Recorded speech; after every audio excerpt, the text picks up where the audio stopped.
Hola, ¿qué tal? Seguimos viendo el tema de descomposición de vectores. Recuerda que es un tema muy importante y por tanto debemos nosotros dominarlo muy bien. Ahora venimos con un tercer ejercicio un poquito diferente a los anteriores y ahora vamos a ver por qué. Normalmente existen o muchos utilizan más bien fórmulas para poder definir el componente horizontal o componente vertical de un vector que están descomponiendo. Sin embargo, yo les comenté durante las clases de física 1 que eso no es muy útil en muchas ocasiones y ahora vamos a ver una ocasión. Tenemos aquí un vector que se encuentra en el tercer cuadrante, un vector fuerza igual a 60 newtons que tiene un ángulo de inclinación de 60 grados con el eje de las Y. Ya no tiene el ángulo de inclinación con el eje de las X, sino con el eje de las Y. Vamos a ver qué sucede. Lo primero que tenemos que hacer pues va a ser proyectar, ¿verdad?, los componentes de nuestro vector. Aquí tenemos el componente en Y, FY, y aquí no alcanzó mi eje. Vamos a completarlo. A ver aquí.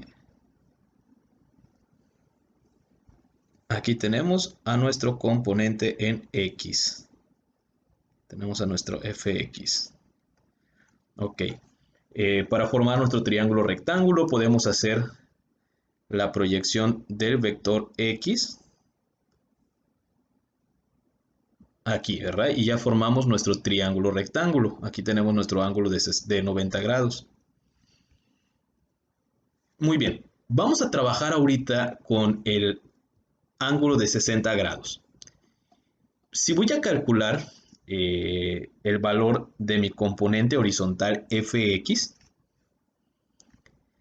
tengo que observar que este cateto donde tengo ahora a fx no es el cateto adyacente a 60 grados, sino es su cateto opuesto.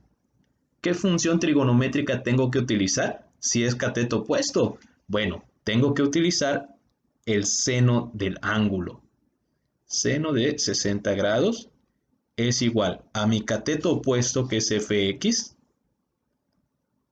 entre el valor de la hipotenusa, que es de 60 newtons.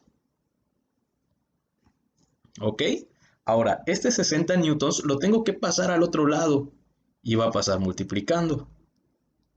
¿A quién va a multiplicar 60 newtons? A seno de 60 grados.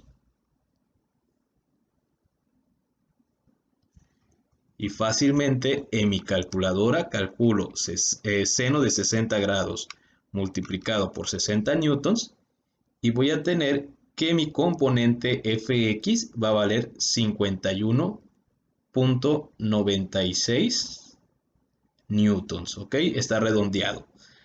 Pero nuevamente observemos que el componente horizontal se está yendo hacia el lado negativo de las x. Por lo tanto, este componente o esta fuerza también tiene que ser negativa.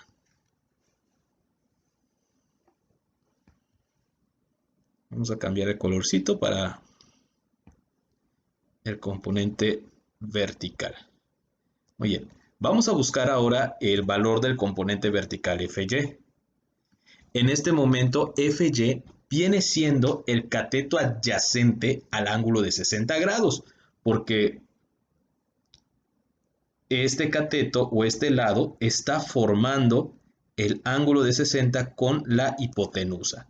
Por lo tanto, vamos a utilizar la función trigonométrica coseno, porque coseno de 60 grados sería cateto adyacente, que es FY, dividido entre la hipotenusa de 60 newtons.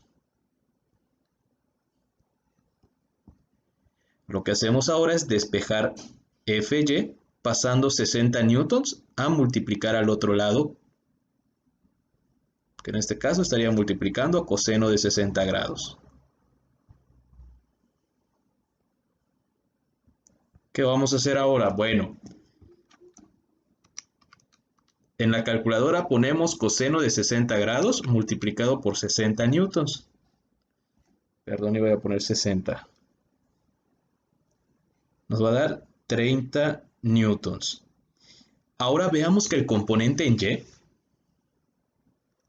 va hacia abajo, es decir, hacia la parte negativa de las y's. Por lo tanto, este componente también va a ser negativo.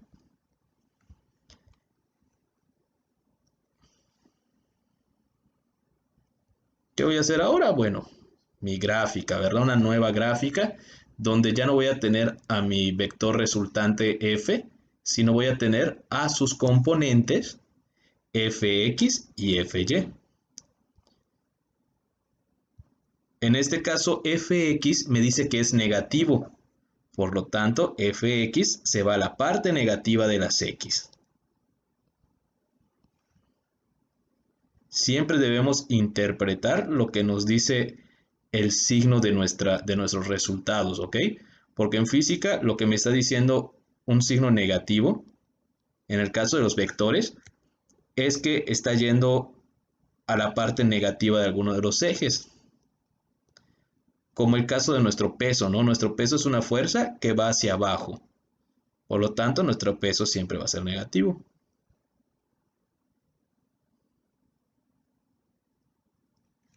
Y aquí pues hemos acabado con el ejercicio.